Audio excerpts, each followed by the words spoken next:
365 ಅಷ್ಟೆಷ್ಟು ಅಣ್ಣ, ಎಷ್ಟು ಅಮೌಂಟ್ ಇದು ನಿಮ್ದು ಬಾಕಿ? ಸರ್ 1,47,74,77,577 ರೂಪಾಯಿ 3 ವರ್ಷದಿಂದ 3 ವರ್ಷ ಸರ್ ಅಷ್ಟು ಕಟ್ಬೇಕು ಸರ್.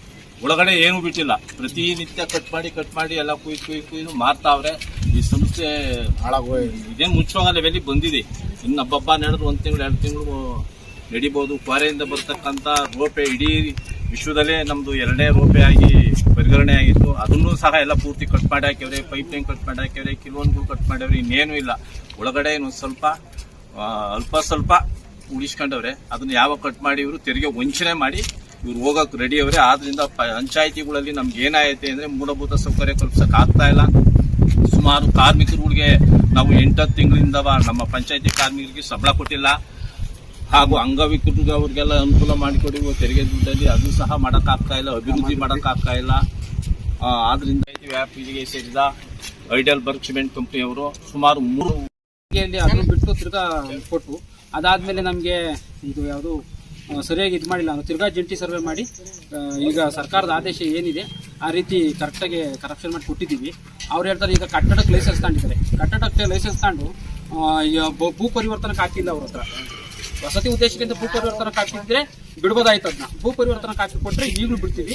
ಈ ಭೂ ಪರಿವರ್ತನೆ ಕಾಪಿ ಕೊಟ್ಟಿರೋ ಕಟ್ಟಡ ಕಟ್ಟಕ್ಕೆ ಮಾತ್ರ ಲೈಸೆನ್ಸ್ ಕೊಟ್ಟರೆ ಸರ್ ಅದನ್ನು ಕೊಡ್ತಾರೆ. ಬಿಡಿ ಅಂತ 50% ಬಿಡಿ ಅಂತ ಅದು ಬಿಡಕ್ಕೆ ಬರಲ್ಲ ಸರ್. ಏನಾರು ಭೂ ಪರಿವರ್ತನೆ ಕಾಪಿ ಇದ್ರೆ ಕೊಡ್ತೀವಿ ಸರ್. ನೋಟಿಸ್ ಕೊಟ್ಟಿಲ್ವಾ?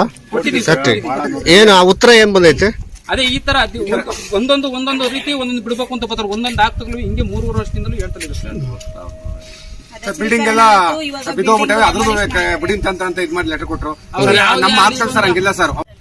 ಮಾಜಿ ಗ್ರಾಮ ಪಂಚಾಯತಿ ಅಧ್ಯಕ್ಷರು 2021 ಅಧ್ಯಕ್ಷ ಬಂದಿಲ್ಲ ಈಗ 2021ನೇ ಸಾಲದಲ್ಲಿ ನಾನು ಅಧ್ಯಕ್ಷ ಆಗಿದ್ದು. ಇವತ್ತು ನಾವು ಗ್ರಾಮ ಪಂಚಾಯತಿ ವತಿಯಿಂದ ತೆರಿಗೆ ಆಂದೋಲನ ಅಂತ ಹೇಳಿ ಹಮ್ಮಿಕೊಂಡಿದ್ದೀವಿ.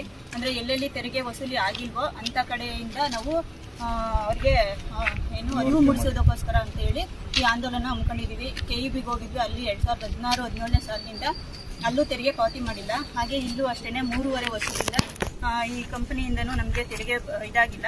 ನಾನು 2021ರಲ್ಲಿ ನಾನೇ ಇದನ್ನ ತೆರಿಗೆ ನನಗೆ ಗೊತ್ತಿದ್ದಂಗೆ 5 ವರ್ಷದ ಹಿಂದೆಯಿಂದನೂ ತೆರಿಗೆನ ಇವರು ಏನು ಜಾಸ್ತಿ ಮಾಡೋದಾಗ್ಲಿ ಏನು ಮಾಡಿರಲಿಲ್ಲ. ನಾನು ಬಂದ್ಮೇಲೆ ಅದನ್ನ ತೆರಿಗೆನ ಜಾಸ್ತಿ ಮಾಡಿದೆ. ಆಮೇಲೆ ಅವರು ಏನು 2022-23ರಲ್ಲಿ ಇದು CO ಕೊಡ್ಬೋದು, ಅಂದ್ರೆ ಅರ್ಧನ 50% ಅವರು ಪಾವತಿ ಮಾಡಿ CS ಕೊಡ್ಬೋದು. ಅಲ್ಲಿ 1-2-3 ಕೇಸ್ ನಾನು ಅಟೆಂಡ್ ಮಾಡಿದೆ. ನಂತರ ಇವರು ಅಧ್ಯಕ್ಷ ಆದ್ರು, ಇವರು ಅಟೆಂಡ್ ಮಾಡಿದ್ರು. ಅಲ್ಲಿ